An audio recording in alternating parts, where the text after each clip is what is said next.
Selamat pagi, salam tambang, salam ngopi. Pagi ini saya ingin kembali menjelaskan tentang tambang rakyat, tapi dari sudut pandang yang berbeda. Saya ingin mengulas sedikit dari sisi sejarah. Kalau kita di sekolah,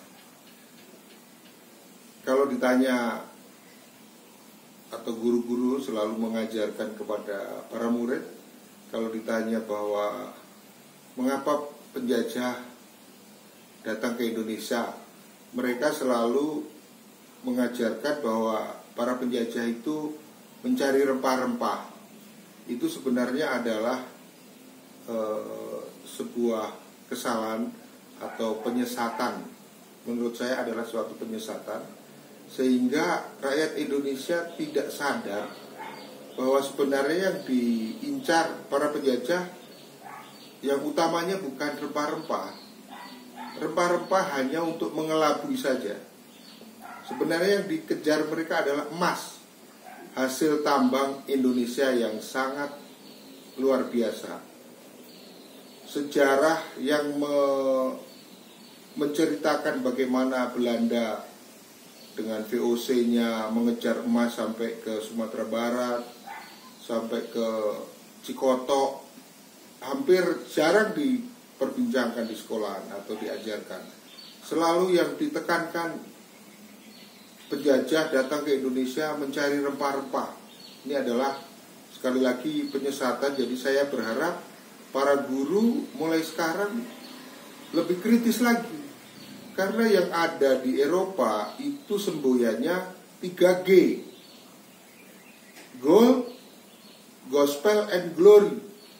Tidak ada spice atau rempah-rempah di sana. Yang dicari betul-betul adalah emas.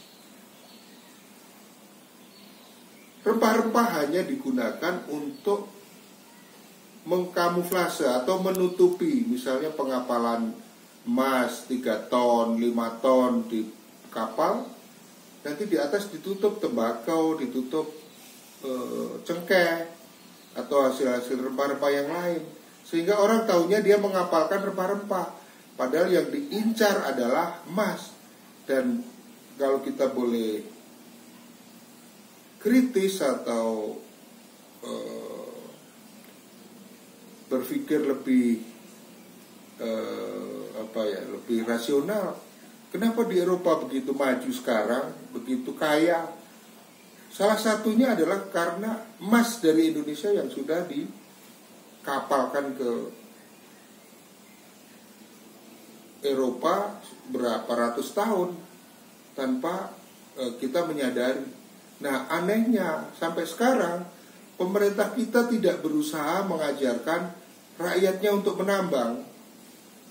Dari SD sampai SMA tidak ada pelajaran tambang. Kita disuruh puas, disuruh bangga jadi negara agraris, negara yang bertani. Padahal kalau kita bandingkan, orang bertani panen berapa kali dalam 1 tahun? Mungkin 3-4 kali. Bahkan banyak tanaman yang hanya 1 kali. Kita bukan mengecilkan arti pertanian, tetapi bahwa pertambangan itu sangat penting dan hasilnya jauh lebih bagus daripada pertanian, sehingga keberadaan tambang itu akan mendorong pertanian yang lebih bagus. Nah, itu yang seringkali dianggap bahwa kalau rakyatnya nambang, siapa yang bertani? Ini adalah statement yang bodoh sebenarnya. Karena bukti di semua tempat bahwa dengan pertambangan yang maju, pertambangan rakyat yang ramai, itu pertanian dengan sendirinya akan meningkat juga. Karena konsumsi penambang rakyat itu sangat besar, sehingga semua produk dari pertanian menjadi sangat laku dan punya harga yang bagus.